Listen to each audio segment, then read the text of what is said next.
G'day guys, welcome back to the channel. Now today, of course, we are here to preview round 14. A couple of big games coming up this round, so let's break down the four biggest games coming over the weekend. And first of all, we're going to be starting with the Friday night contest down in Tasmania, Hawthorn up against the Crows. A big matchup, of course, both of these teams coming off big wins last week. Hawthorn coming off a great response against the Dogs, while the Crows coming off a galvanising win against the Lions. I think this game could be one of the games of the round, if I'm being honest. Hawthorn returning to form last week, while the Crows, like I said, coming off a great win. Now, what I think adds a little bit more mystery to this game is because of the fact that it's down in Tassie. Friday night, expecting very cool conditions down there, and I think this does play into the Hawks' favour. However, the Crows last week on their win against the Lions was in very tough conditions, so definitely not beyond them, in my opinion.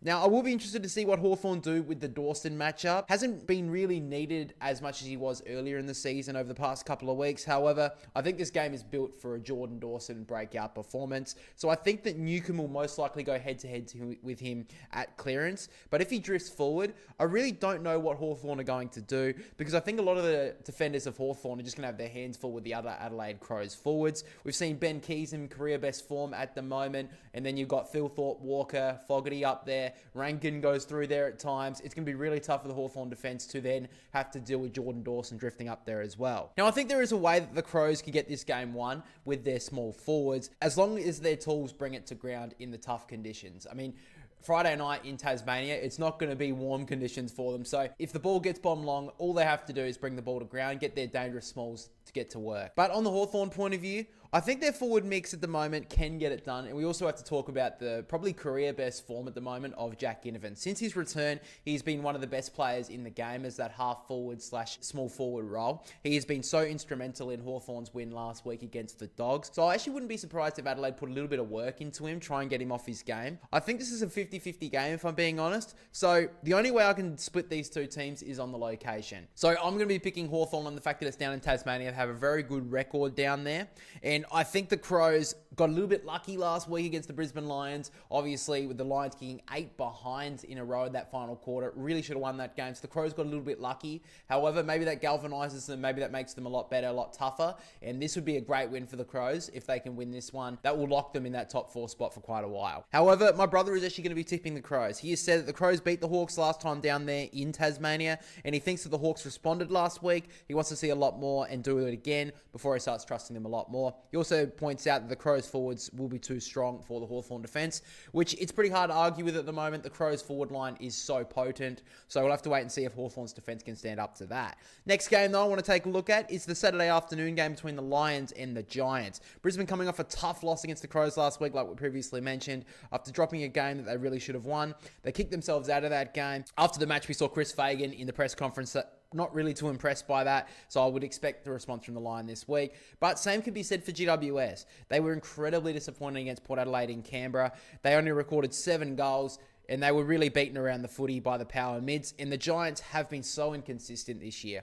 We have seen some really big performances from them against the likes of Geelong down in the Cattery and Carlton, but then they've been found out against teams like the Sydney Swans, the Power, and even the Tigers, even though they just won that game. So I do expect a response from both teams, especially the Giants. So if they can do that, maybe they can cause an upset, but I think the Lions simply just win this game. If the Lions won last week, I think they'd be up there, probably equal with the Pies on premiership favouritism at the moment. I have so much faith in the Brisbane Lions.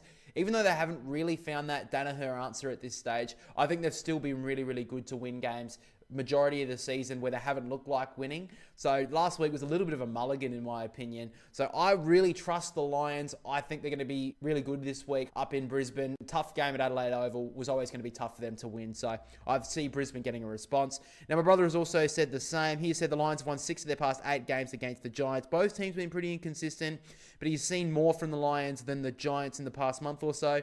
And bringing it to the Gabba, I think the Lions should win. Next up though, big game of course, Essendon v Geelong. So Geelong coming off a grinding win against the Gold Coast in really tough conditions, while the Dons coming off a tough loss against the Blues. Now Essendon really need to fix up their slow starts. In the last 2 weeks, they've conceded 12 goals in the first quarters. So they have to fix that up, or else they're not going to have any chance in this game. And I really think that's a big reason why they've been out of those contests, because they've been close against Brisbane and the Blues, but being behind by 6 goals puts you in a real tough position to win games. So I think that's where Essendon need to fix it up. Now, if Bailey Smith does return, Essendon simply just have to put work into him. I'm unsure as to why teams haven't been doing it this season, because I think he's probably the best player in the competition right now.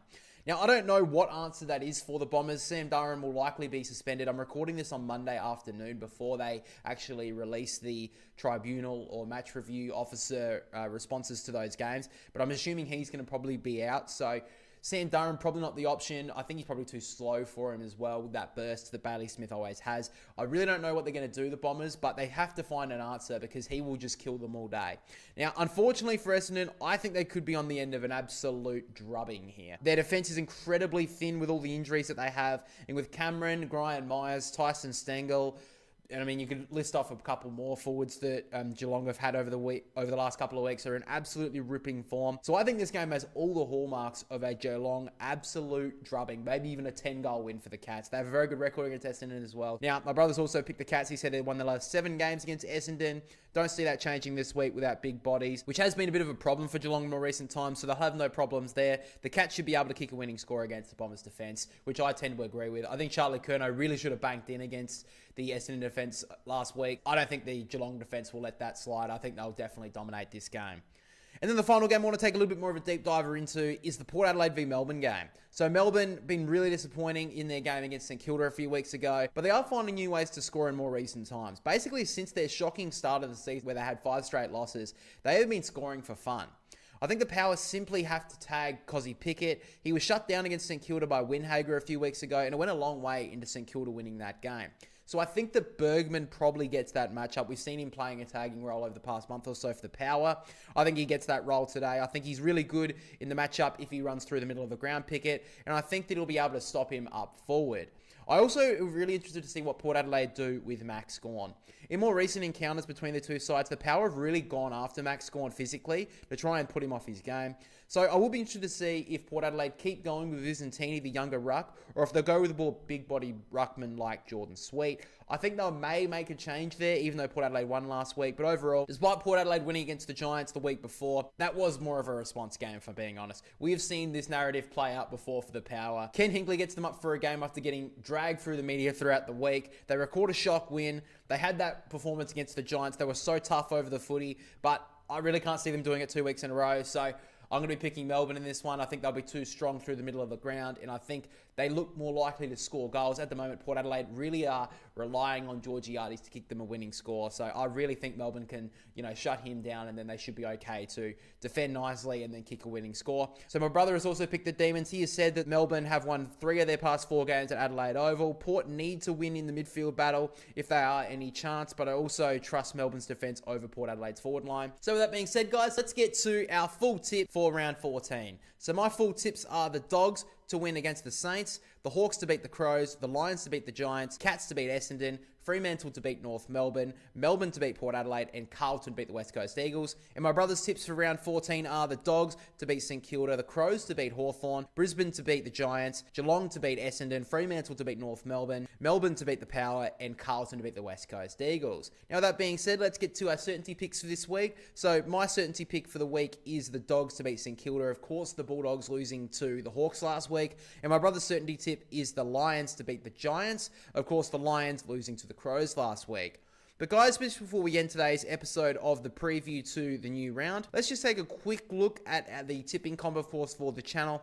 It is a little bit outdated. We'll see one more game today. I'm recording this just before the Melbourne v Collingwood game.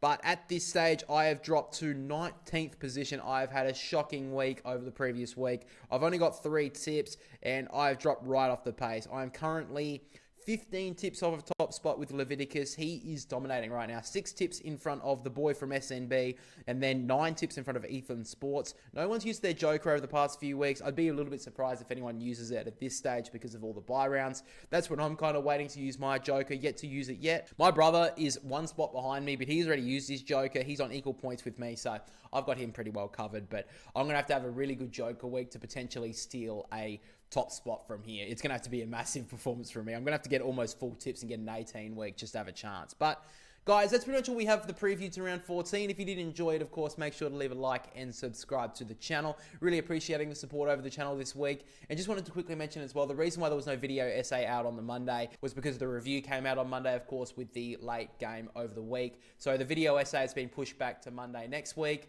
So I hope you were excited for that. I'll leave maybe the thumbnail as a little preview for you guys to maybe figure out what the video will be about. But guys, that is all from me. Make sure to like and subscribe, like I said. But for now, we'll catch you all in the next one.